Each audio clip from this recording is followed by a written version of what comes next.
Di zaman Nabi sallallahu alaihi wasallam pernah terjadi anna Nabi sallallahu alaihi wasallam ra'a rajulan fi yadihi halaqatun min sufrin. Nabi pernah melihat seorang laki-laki yang di tangannya ada gelang yang terbuat dari bahan kuningan. Gelang yang terbuat dari bahan kuningan, besi kuningan. Kemudian Nabi SAW nanya kepada pemuda tersebut, "Ma hadih?" Gelang apa ini? Apa yang kamu pakai ini? Kemudian laki-laki tersebut menjawab, "Minal wahinah ya Rasulullah." Gelang penangkal sakit, wahai Nabi SAW. Kalau saya bahasakan, benar enggak? Bapak-bapak koreksi. Ini gelang kesehatan, benar enggak? Benar enggak kalau saya bahasakan seperti itu? Karena laki-laki tersebut mengatakan ini gelang penangkal penyakit. Maka hadis ini kalau sering saya bahasakan di jamaah, ini hadis tentang gelang kesehatan jemaah. Karena dia mengharap kesehatan dari gelang tersebut. Alasan dia memakai gelang tersebut karena tidak mau terkena penyakit. Apa yang disabdakan oleh Nabi sallallahu alaihi wasallam? Inzi'ah, lepas. Fa innaha la taziduka illa wahnan. Apa yang kamu pakai itu tidak menambah apa-apa bagimu kecuali kelemahan. Fa innaka law mitta wa hiya 'alaika ma aflahta abadan. Karena sesungguhnya jika kamu meninggal dunia dan gelang itu masih engkau pakai, masih engkau kenakan, engkau tidak akan pernah beruntung selama-lamanya. Ini hadis yang luar biasa yang memberikan pelajaran kepada kita bahwasanya banyak benda-benda seperti ini, benda-benda yang diyakini oleh kaum muslimin bisa menolak bala, bisa menolak mara bahaya. Ibu-ibu yang hamil suruh bawa peniti, bapak-bapak di rumah pasang sepatu kuda, orang-orang biar enggak masuk hantu di rumahnya gantung daun kelor dan semisalnya. Ini adalah bentuk tawakal kepada benda-benda dan mengurangi tawakal kita kepada Allah Subhanahu wa taala. Contoh yang paling konkret di Bima saja. Saya bawa contohnya satu. Hasil sitaan. Mana ini? Nah, ini. Itu jangan kaget ya.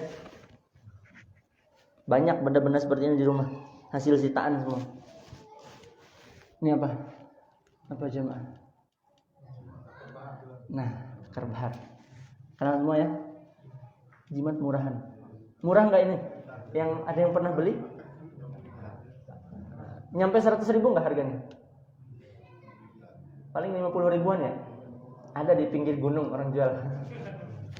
Murah. Ini salah satu jimat murahan. Kenapa? Kenapa murah?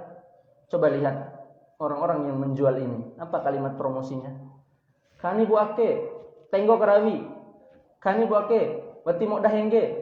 Kani buake, berwibawa di hadapan anak buah, karismatik, pede. Odan Ustaz, warkani madah. Nah, de batu ngahidul.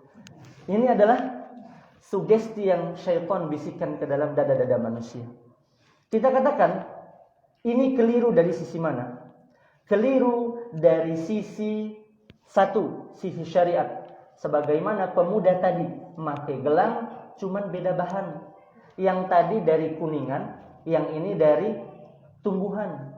Dinamain akar bahar karena konon katanya ini tumbuhan yang diambil dari dasar laut, kemudian melalui proses pengawetan dan pengeringan dan dibentuk seperti bentuk gelang.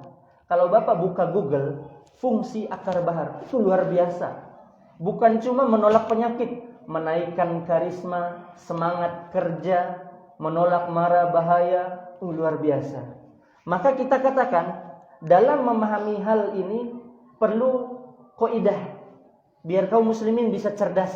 Ini boleh dipakai, ini enggak boleh dipakai. Para ulama jelaskan ada dua sebab atau ada dua faktor yang menjadikan sesuatu itu sebab yang bisa dipakai. Faktor yang pertama sebab syar'i. Hal itu ada dalilnya dari Al-Quran atau dari hadis Nabi sallallahu alaihi wasallam. Saya kasih contoh. Nabi sallallahu alaihi wasallam bersabda, "Alaikum bisyifa'aini." Hendaknya kalian berobat dengan dua obat. dengan dua penyembuh, al-asal wal Quran, dengan madu atau dengan Al-Quran. Maka madu dan Al-Quran menjadi dua obat yang kaum muslimin pakai sebagai sebab. Maka ini ada dalilnya enggak? Ada, karena Nabi SAW yang sabdakan. Kemudian contoh lain, fil habbatis sauda shifaa'un likulli da'i. Dalam habbatus sauda ada obat bagi semua penyakit, illas sam, kecuali kematian. Maka kita menggunakan madu, menggunakan habbatus sauda untuk berobat, menggunakan Al-Quran untuk berobat, itu ada dalilnya dari Al-Quran atau apa yang disabdakan oleh Nabi sallallahu alaihi wasallam. Ketika sesuatu ada dalilnya, maka kita terapkan itu sebagai sebab.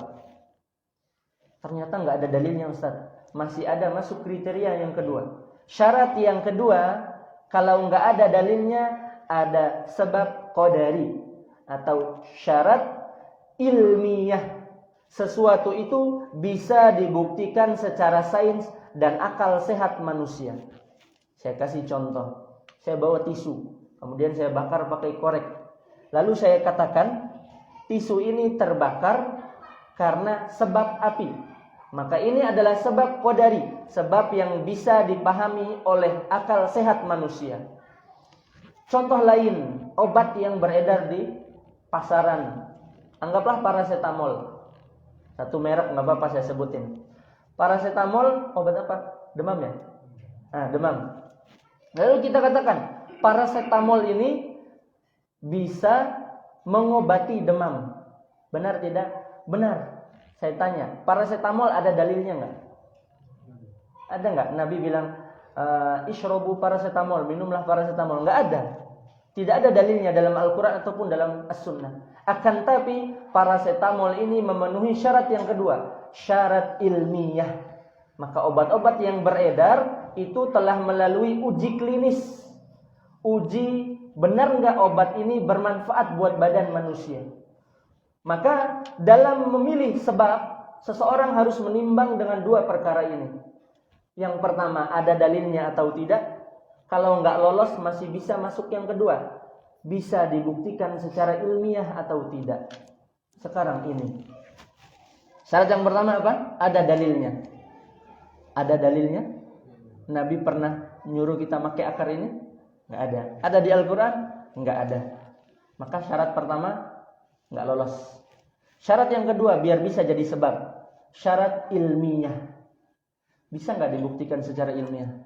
Coba nanya dokter, Pak dokter, saya biasa pakai ini, katanya bisa bikin sehat, benar enggak? Maka syarat ilmiah harus melalui penelitian yang jelas, harus melalui uji klinis yang jelas. Saya kasih contoh lagi. Sepatu kuda di ventilasi atau di pintu-pintu rumah kaum muslimin. Timbang dengan syarat yang pertama, ada dalilnya enggak? Oh, enggak ada. Syarat yang kedua, bisa dibuktikan secara ilmiah.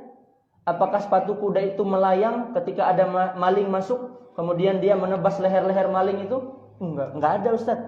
Maka dia tidak lolos syarat pertama dan tidak lolos syarat kedua. Yang seperti ini tidak bisa dijadikan sebagai sebab.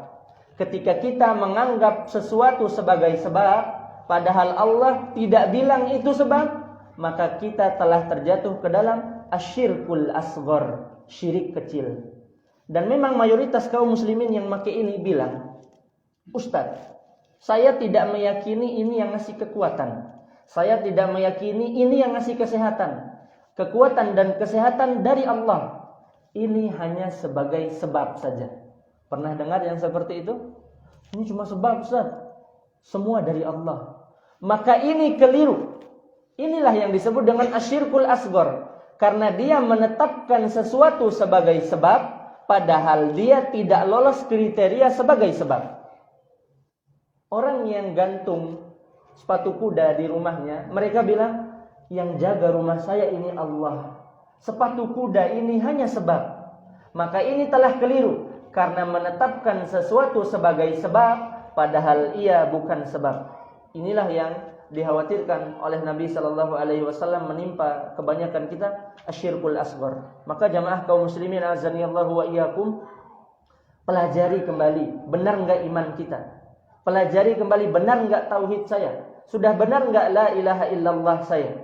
Maka agar mencapai iman yang benar di sisi Allah Subhanahu wa taala, agar kita bisa hidup di dunia ini mencapai dua hal apa yang Allah janjikan, rasa aman dan petunjuk dari Allah Subhanahu wa taala.